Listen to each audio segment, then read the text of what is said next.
The midterm elections are still far off, but a couple of special elections are being looked at closely as possible, bellwethers. That's what I meant to say. Today, voters go to the polls in Kansas to replace Congressman Mike Pompeo, who was promoted to CIA director and who won last time by 31 points. The Democratic Party, after sitting on the sidelines for most of the race, has entered at the 11th hour to try and push James Thompson across the finish line in the traditionally conservative district. Meanwhile, the head of the state Republican Party believes the race could be down to a margin of single digits. The campaign of Republican candidate Ron Estes, the two-term state treasurer, is taking some heat for their performance and this campaign ad.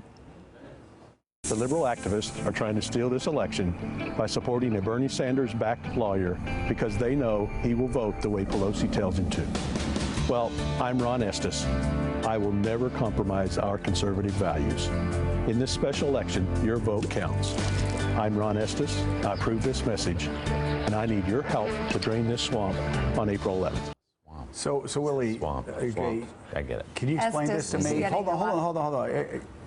Is this guy really about to lose to an alligator?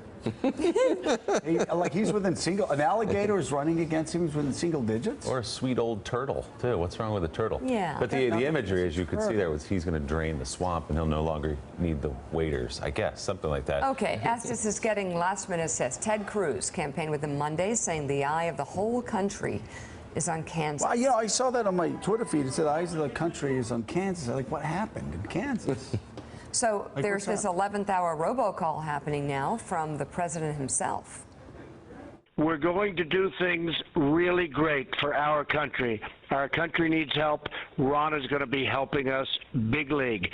But I need Republicans like Ron Estes to help me get the job done. This is an important election. There's really few very much more important, and I need your vote for Ron Estes on Tuesday. So it's important to note one of the factors playing in this race is the frustration with Republican Governor Sam Brownback. Okay, well. So okay, we'll go to Georgia real quick, and then I want to ask Sam Stein about this. The other race to keep an eye on, the one in Georgia to replace Republican Tom Price, who was up, of course, to Health and Human Services Secretary. He won his district in November by 24%. Donald Trump, though, won by just 1.5%. Now there's a giant field of 18 candidates to replace Price, most of them Republican, but rookie Democrat Jon Ossoff, who's just 30 years old, has pulled away from the pack, amassing an $8 million war chest, 95% of it from out of district by one count. For the moment, he's enjoying a wide lead over the clustered Republican field in recent polling, but remains to be seen, can Ossoff hit 50% in this primary? If not, a runoff would be difficult to win in the traditionally deep red district.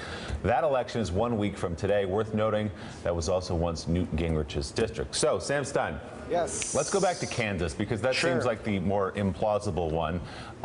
Mike Pompeo won by 30 points. Well, that district has gone comfortably for Donald Trump, Mitt Romney before that. In other words, it's a deeply red district. Is there really a chance the Republican loses there? Probably not. Trump won by 27 in that district, so it is reliably Republican. The thing is, special elections are kind of crazy. You don't really know where turnout's going to come from, so motivation is very important. And obviously in this climate, Democrats are more motivated than Republicans. And Joe hinted at sort of the X factor here, which is this really isn't about necessarily Donald Trump and what he's done. This is about Sam Brownback. Sam Brownback is incredibly unpopular in Kansas. The reforms he's made on the tax and spending side have not gone over well. He just vetoed a Medicaid expansion that his state had approved. So this is in some ways a referendum. This guy's calling Estes the Brownback Republican, so that's that. And in Georgia, that is much more of a nationalized race. Ossoff's money is disproportionately from out of state, ridiculous amount of funds, $8.3 million worth of money.